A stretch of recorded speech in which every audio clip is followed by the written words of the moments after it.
Okay, delighted to welcome Richie Ramsay here to the Genesis Scottish Open. Richie, you're attached to the Renaissance Club, but how nice is it to come here this week with your National Open, 8 of the top 10 in the world here, big week? Give us your thoughts. It's cool to have such a really good field.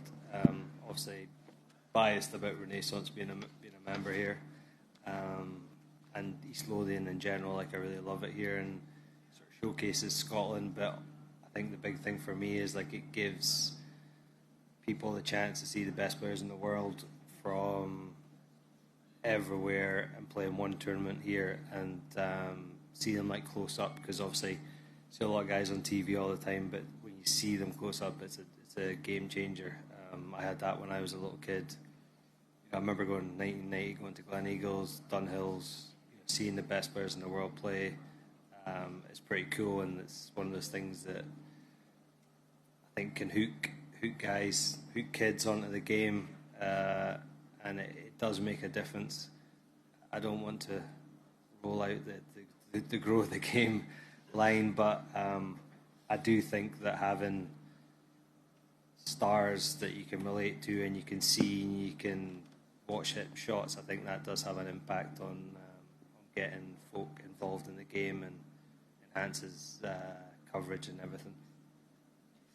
Just talk about last week as well, solo third in Denmark, but how much confidence does that bring into this week and moving ahead with the season as well? Yeah, it brings a lot of confidence. It's great being in the mix. It hurts to lose. Ever since I was a little kid, I hate losing. But it's part and parcel of the journey these days, and it only makes you stronger and makes you kind of more determined to get a win. But I spoke to my brother this morning, and he's like, you'd have a problem if you weren't putting yourself in that position.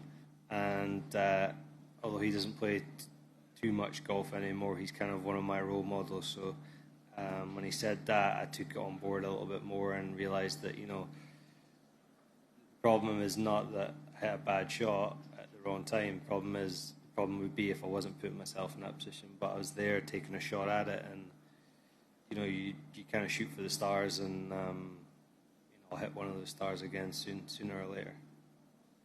Very good. We'll open up for questions from the floor. Go Martin and Craig. Hi Richie, how you doing? Is that what separates sort of professional sportsmen, that sort of mental ability to realise that you played basically 99.9% of last week pretty much perfectly, and you can concentrate on that rather than looking at the other side of it? Yeah, I think the problem is in this day and age you need shocking, whether it be headlines or stuff on social media, that grab people's attention. But a lot of the time that's only a fraction of the story. And I get it, I totally understand it. But people can get pulled into that idea of everything was negative. And being relatively experienced, that there's going to be stuff that's going to come your way, whether it's like a small bump or a massive wall that's going to be in your way. Mentally with golf, it's a roller coaster ride, but that's why we do it. That's why we love it, because you never know what's around the corner, and you've got to deal with stuff that will make you stronger and probably make you a better person. For me, for sure. I mean, speak to the Scottish guys. I can still be fiery, but I was quite fiery when I was younger, and I've tempered that and channeled it, and it's made me better off the course, give me more patience. But you just got to look at.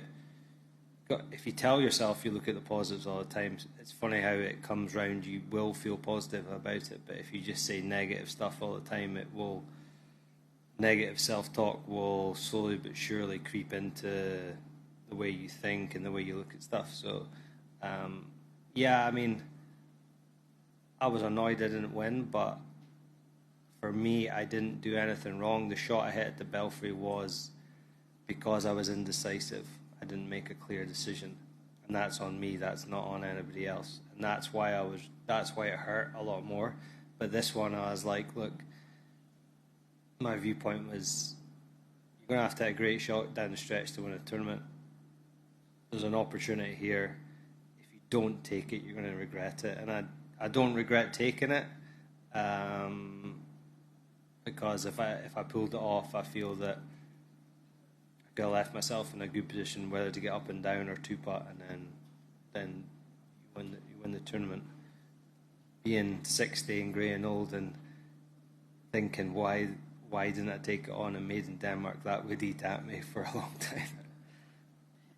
You know, you're talking about the sort of different feelings for the Belfry to Denmark, but I mean, you used the Belfry to sort of galvanise you, and you won within, 8 weeks? Yeah. I mean, do you have that same confidence from, despite the disappointment, just the overall performance, getting in the mix, which you always talk about, Yeah. how that brings the best out in you? Yeah, it's cool. It's like, nerves on the first tee, like how am I going to play today, that battle, which a lot of people don't see, which is like an internal battle, like, can I manage my emotions today? Can I be clear and thoughtful in what I'm going to do? And it's funny how you can try and prepare for it and go out and say to someone, well, we'll go and play 9 holes and we'll put some money on the line. But nothing compares to playing like Sunday when you're in the mix and there's something on the line. But yeah, it does make me stronger. It makes me more resilient. And the fact that I came back and did it, like you say, last year, you can call on that experience. And I feel that my game's in a good place. I want to be confident about this week, but my expectations are a reasonable level, because I know the way the golf course plays, and I know what it plays, whose strengths it plays to. It doesn't always play to my strengths. If you look at the way what the winners have been the last few years, but we have this and we have the Open, and then we've got a fantastic stretch of golf starting in Switzerland after that. So I always look at certain tournaments and think that's a tournament I could win. This is a tournament I can win. So form's good. I've just got to keep on doing the same thing and stay patient and positive. You talked earlier about the strength of the field. It was the same last year. How disappointing was it for you because you missed out? Was it COVID? Yeah. It feels like years ago now, but I do remember sitting in the bed just shaking for about 2 days, which wasn't great. So, it's like just being here, you got to look at that as a positive. It's a tough field to get into these days because it's so strong, and it's nice to test yourself against the best players and get a feel for where they're at and where you're at, because we all want to play against the best, and you want to beat the best.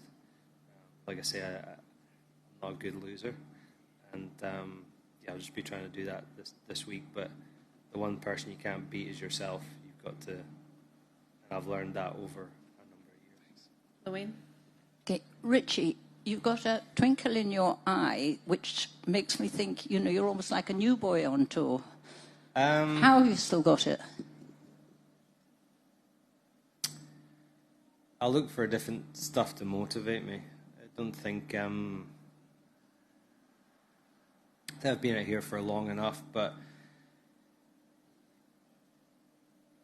you've got to take small wins. Like, the small wins during the day, and if you're willing to look at stuff in a different way, you can take the positive out of it. Like yesterday, I got to go and go for a walk with my daughter and have a coffee and a chat and sit down, and then we played afterwards, and then I got to go to the gym yesterday, got to have a nice meal, a nice glass of red wine, watch the tennis. Like, those are for me, that's brilliant things to do.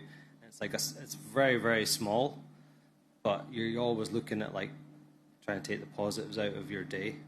And for me, like, my positives, like, I get to play in the Scottish Open against some of the best players in the world, if not the best players in the world. I've got the Open round the corner. My daughter gets to come out and watch me play. She'll probably watch me for 2 holes and want to go at the crash. But those are all really cool things. So they're all positive things, all things you got to look forward to, all things that are exciting and good for me to play. In a time where, like I say, it's very easy to look at social media and compare yourself to others and think that you're not good enough. Are there any days that you hate? Yeah, there's days I don't like, but that's where, again, the days where it's cold and it's dark in Scotland, that's the days where you've got to really embrace it, where the discipline of pushing the gym door open is the hard thing, but Sunday is where you get the fuel for that. Because I think about that, it takes me about 5 seconds to realise, if you miss today, you might miss that shot next time. So it's a no-brainer. I went to the gym yesterday, it was the easiest gym session ever, because I had the most fuel, the most motivation to get better because of what happened the day before. So I can just carry that on. So anytime I have a tough day, I think about a place that I don't want to be, or an opportunity that I didn't take, like that shot, switches your mindset and you're right on it again. Because you don't want to give anybody else a chance to get better than you. And it's in my consciousness that why would I give up a day working hard to be a better player? Because it can give me the best chance of winning a tournament. Because when the tournament's on the line, there's no better place than to hit that shot to 10 feet or hold that 10-footer, and you've got another win on the board. Sean, and then to the back. When we reach this part of the global golf calendar, we have a lot of PGA Tour pros come to this part of the world. They make pit stops at Sunningdale. They try to get over to Muirfield. They go to North Berwick. Max Homa played North Berwick Friday afternoon last year after playing 18 holes here. As someone who's from this part of the world and from this country, does that give you a sense of pride when a lot of the Americans try to kind of geek out and check the boxes of the courses you need to play over here? Yeah, I mean, we played somewhere this year. I can't remember where it was. And the previous week I played in Scotland, and I played a few different courses. And I just thought to myself, how good of a product do we have with these courses, and how much fun are they to play? We sometimes take them for granted because they're on your doorstep. I'm fortunate that I know a couple of guys at Muirfield and go and play there. But that place is an amazing golf course. North Berwick's a brilliant walk, fantastic sort of quirky course, different shots, different lies. It's got that St Andrews feel with going out and playing back into the old town. It's very therapeutic, for the soul. And sometimes we take it for granted. And I think when you do things like that, because apart from probably a Long Island and a select few other places like Sand Valley or some of the new ones that are popping up like Gamble Sands or Oregon, you don't have that. And then you go into the clubhouses with the history, the lunches, which are fantastic if you get the opportunity to go to them. And then just the fact that there's normally a little train station, or it's very character, and your senses are heightened by going to these fantastic places. So yeah, it's good to see, and I think that's a huge selling point. Come here and play the Scottish Open, but hold on, you can go into the middle of Edinburgh and there's a castle in the middle built on a volcano. Well, where does that happen anywhere else? Good. Just to the back, sorry. Hi, Richie. Good luck this week as well, and what you've achieved to date. As just previously said there, your approach towards this week, being locally and playing locally, roundabout, is your tactics and attitude and comfort have got to be, are you in your comfort zone with being a previous member of a course just along the road and stuff? Are you expecting, the top players are going to have a big spectator following, and are you hoping to get the same sort of thing that will give you a wee bit more boost and confidence to your attitude and approach to the game? it does help when there's a few people out there, because it definitely adds to the atmosphere. But I think I've learned over the course of like many years that, like, irrespective of where I play, I try to just bring like my best game that I could possibly bring that week, and never give up, never give in, and be very focused on what I'm doing. I've got a slight advantage because I know the course, I know the bounces a little bit more than other guys do. I know the difference in the wind, which we might see this week if it switches from the traditional southwesterly into an easterly. But for me, it's like just trying to do my best, be the best I can be, which I try and do every week, and kind of keep that idea in my head. If I do that, then hopefully I can play well, or there's more chance of me playing well, which gives people something to watch or something to shout about. And with being local, do you think it's adding more pressure to you? No, I wouldn't say it's very easy to want it more. But I think sometimes when you chase something, it takes you off your kind of usual mindset, and it's like, do we all want to win the Scottish Open or our home event? Yeah, we all want to do that, but we've got to focus on what makes us the best, and that's a lot of the time that's just focusing on the process. It's an old adage, but it works. Well, good luck. Thank you. I'm going to go Phil and then wrap up with Bob. Richie, how often do you play here on your sort of off weeks? And also, you mentioned earlier on that this course might not necessarily suit you. You said based on having seen the previous winners. Can you just elaborate on that? What kind of players does it suit? I think this week, I'll come down here probably once a week to practice. It's very dependent on the weather. If I do come down, I normally come down for the full day because I've got to drive down and drive back. But it has everything I need here. I've got like good gym, food's really good, coffee's nice, great range, which is double-sided. So when you're, irrespective of where the wind comes, I can play into a right to left wind, which for a pro golfer that sounds like a small thing, but for me, one of the first things I do is check wind forecast, and that determines where I practice and how to get the most out of the day.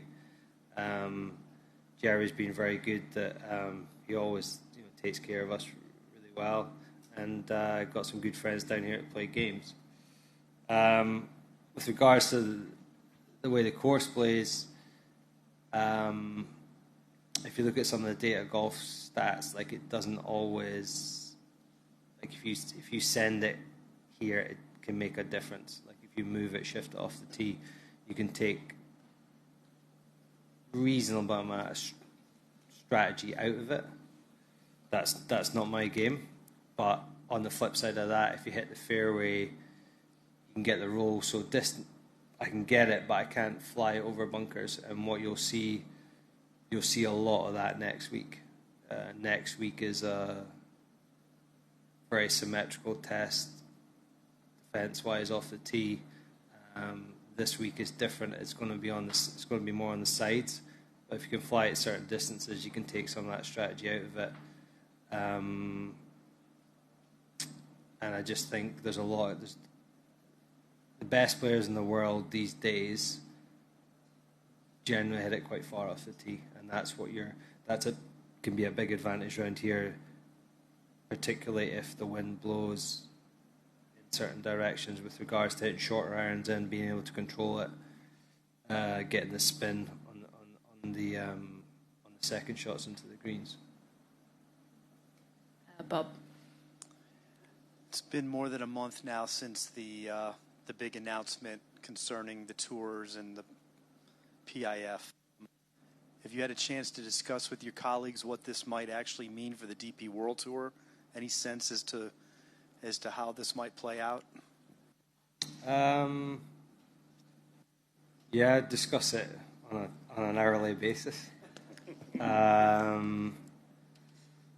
Yeah, I mean, as far as I know, nobody really knows. The only thing The only thing I would say is that I believe, and irrespective of what it is, I believe that if you can have more tournaments on a global stage, it's better for golf. And the example I will give you of that is that if you said to anybody who watches tennis, right, I'm going to take Wimbledon, I'm going to put that in America, I'm going to take Australian Open, I'm going to put that in America, I'm going to take French Open and put it over there, as opposed to the situation it is at the moment. Is that better for tennis or is it worse for tennis? It's great for America, but I would say it's worse for the game in general. And I would say when you take big tournaments like this, whether you go down to Australia, where you go to the Middle East, where you go to Japan, all those places, like having big tournaments there really makes a difference. And if you want to galvanize people, and like I said, the first point, if you want kids to, actually see the people as opposed to seeing them on TV and see how they swing it and see the flight on the ball and, get a signed hat from them, that's what, for me, makes a difference. And when you can play, maybe the next day you get the opportunity to play the course that these guys played, that's a cool thing. So I think moving forward, I believe that is one of the best things for the game. With regards to everything else, I honestly don't know what's going to happen. Is there more money that's going to come in? Maybe. Can I just follow real quick? What's your thought on some of the live guys coming back, to the European Tour or to the DP World Tour?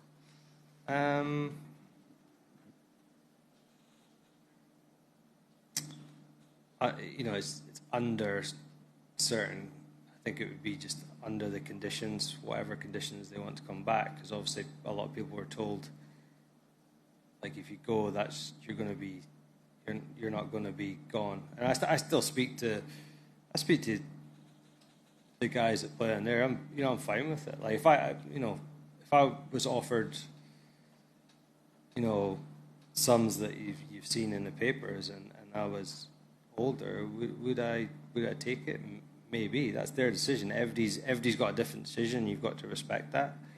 I think it's just tough when it was outlined in certain times where if you go, you probably won't come back. That's where the problem is. Because not on their part. It's just like, what conditions do they come back on, and how do they come back into the system? Because our tour is a lot about the better you play, the more status you have. The more status you have, the more opportunities it gives you to play in the better tournaments. So where do they fit into that? And I don't know. That's for someone way above my pay grade to decide. But the conditions of that coming back would be a big thing. Thank you for your time this week, Richie. Thanks. Cheers. All the best. Cheers, Brian.